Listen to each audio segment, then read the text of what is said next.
सोचो, एक मंदिर जो सिर्फ मंदिर नहीं है, एक ऐसी जगह जो एक साथ घड़ी भी है, कैलेंडर भी, और शायद अपने समय से सदियों आगे की एक सोच भी। साल था 1250। ना मशीनें थी, ना क्रेन्स, ना मॉडर्न टेक्नोलॉजी। फिर भी उड़ीसा की धरती पर कुछ ऐसा बना जिसे देखकर आज भी बड़े बड़े इंजीनियर्स रुक जाते हैं और कहते हैं, इतनी प्रेसिजन्स उस समय कैसे पॉसिबल थी। बे ऑफ बंगाल के किनारे सुबह जब पहली सूरज की किरण निकलती है तो ऐसा लगता है जैसे वो सबसे पहले कोणार्क को प्रणाम करती हो।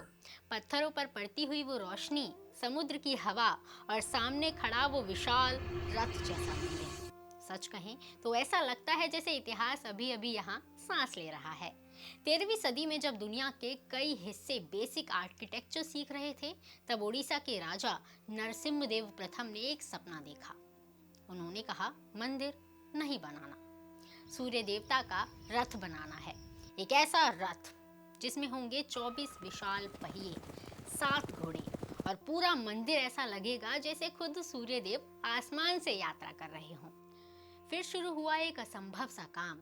करीब 1200 कारीगर, 12 साल की मेहनत और पत्थरों में ढलती एक ऐसी कल्पना जिसे देखकर आज भी लोग हैरान रह जाते हैं। सबसे इंटरेस्टिंग बात, इस मंदिर में जो 24 पहिए बने हैं वो सिर्फ डेकोरेशन नहीं है। हर पहिया एक सनडायल की तरह काम करता है। सूरज की छाया देखकर समय पता लगाया जा सकता है, बिना बिजली, बिना मशीन, बिना किसी डिजिटल सिस्टम के। और यही चीज कोणार्क को सिर्फ एक मंदिर नहीं, एक लिविंग साइंस बनाती है। कोणार्क नाम भी अपने अंदर एक कहानी रखता है। कोण यानी कॉर्नर और अर्क यानी सूर्य, मतलब सूर्य का कोना। लेकिन ये सिर्फ नाम नहीं था, ये उस सोच का हिस्सा था जहां आर्किटेक्चर, एस्ट्रोनॉमी और स्पिरिचुअलिटी सब एक साथ जुड़ते हैं। मंदिर की दीवारों पर बनी कार्विंग्स सिर्फ डिजाइन नहीं है, वो जिंदगी दिखाती हैं। नृत्य, संगीत, युद्ध, प्रेम, उत्सव और मोक्ष तक का सफर। कुछ स्क्रप्चर्स देखकर लोग चौंक जाते हैं, लेकिन उनका मतलब अश्लीलता नहीं था। वो ये दिखाती है कि इंसान की यात्रा सिर्फ शरीर तक नहीं, आत्मा तक जाती है। फिर समय बदला, आक्रमण हुए, मंदिर टूटता गया, कई हिस्से नष्ट हो गए। कहा जाता है कि मंदिर के अंदर एक मैग्नेटिक स्टोन था जिसकी वजह से स्ट्रक्चर बैलेंस रहता था।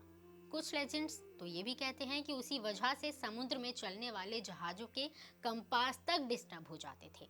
सच क्या है, इसका पूरा जवाब आज भी किसी के पास नहीं है। लेकिन एक बात सच है, इतना कुछ झेलने के बाद भी कोणार्क आज भी खड़ा है, अधूरा लेकिन अमर। हर साल लाखों लोग यहाँ आते हैं, कोई आर्किटेक्चर देखने, कोई हिस्ट्री महसूस करने, और कोई सिर्फ ये समझने कि हमारे पूर्वज आखिर कितनी आगे की सोच रखते थे।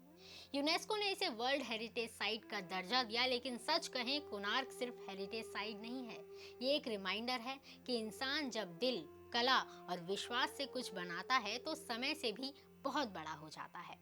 सोचो, वो 1200 कारीगर जिन्होंने शायद कभी इमेजिन भी नहीं किया होगा कि 700 साल बाद भी लोग उनकी बनाई चीज को देखकर इमोशनल हो जाएंगे।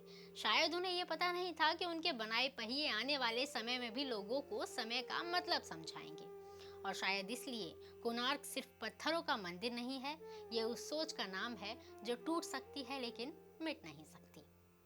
अगर कोणार्क बोल पाता तो शायद कहता, मैं अधूरा हूँ फिर भी जिंदा हूँ, मैं पुराना हूँ फिर भी आगे हूँ, मैं सिर्फ मंदिर नहीं, मैं उस सभ्यता का सपना हूँ जो आज भी सांस ले रहा है।